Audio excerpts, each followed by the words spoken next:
നമസ്കാരം. നിലാവണം. എന്ത് പാതിരാത്രി പരിപാടി എന്ന് വിചാരിക്കണ്ട കേട്ടോ. എന്ത് ചെയ്യാ, ഇപ്പോഴാണ് സമയം കിട്ടുക.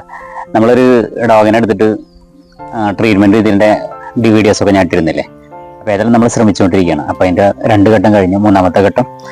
മറ്റേ ഘട്ടങ്ങളൊക്കെ തുടർന്നുകൊണ്ടിരിക്കും, ഒഴിച്ചിലും കാര്യങ്ങളൊക്കെ തുടർന്നുകൊണ്ടിരിക്കും. എന്നാൽ പോലും സ്വിമ്മിങ്ങിൽ ആണ് പ്രധാനം. സ്വിമ്മിങ് ഒഴിച്ചിലും പിന്നെ ഭക്ഷണത്തിന്റെ ഒരു പ്രകൃതി ചികിത്സ പോലുള്ള ഭക്ഷണം തന്നെ നമ്മൾ ആ സമയത്ത് ചെയ്യാം. മെഡിസിൻ മാത്രമായിട്ട് അങ്ങനെ കൊടുക്കാൻ വേണ്ടി പറ്റില്ല.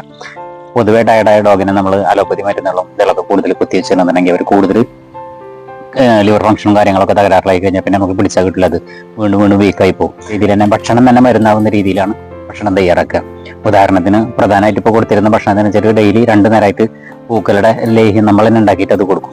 എന്നിട്ട് ആ ഭക്ഷണത്തിന്റെ ഒരു തോത് കറക്റ്റ് ചെയ്യുകയും ചെയ്യുക. പിന്നെ സ്വിമ്മിങ്, പിന്നെ ചെറുതായിട്ട് ഒഴിച്ചലും കാര്യങ്ങളും ആയിട്ട് ഇങ്ങനെ സെറ്റ് ചെയ്യും. വർക്കിങ്ങിനെ തുടങ്ങി കഴിഞ്ഞാൽ മസിൽ ഗ്രാജുവലി വളർത്തിയെടുക്കുകയും ചെയ്യുക. ചലനം നമുക്ക് കറക്റ്റ് ചെയ്തെടുക്കുകയും ചെയ്യുക.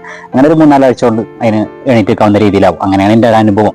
ദൈവാനുഗ്രഹം കൊണ്ട് ഇന്ന് ആദ്യമായിട്ട് കാല് നന്നായി തന്നെ ചലിച്ച് സൈക്ലിങ് തിരിച്ചു വന്നിട്ടുണ്ട്. ആ ചലനം കണ്ടപ്പോൾ ഭയങ്കര സന്തോഷമായി. നമ്മൾ ഇത്ര ദിവസം ശ്രമിച്ചതിന് ആദ്യ ഫലം കാണുകയാണ് എന്ന് മാത്രമല്ല, തുടർന്ന് അങ്ങനെ ട്രീറ്റ്മെന്റ് ചെയ്യാനുള്ള നമുക്കൊരു പ്രതീക്ഷയും കൂടെ ആവുകയാണ്.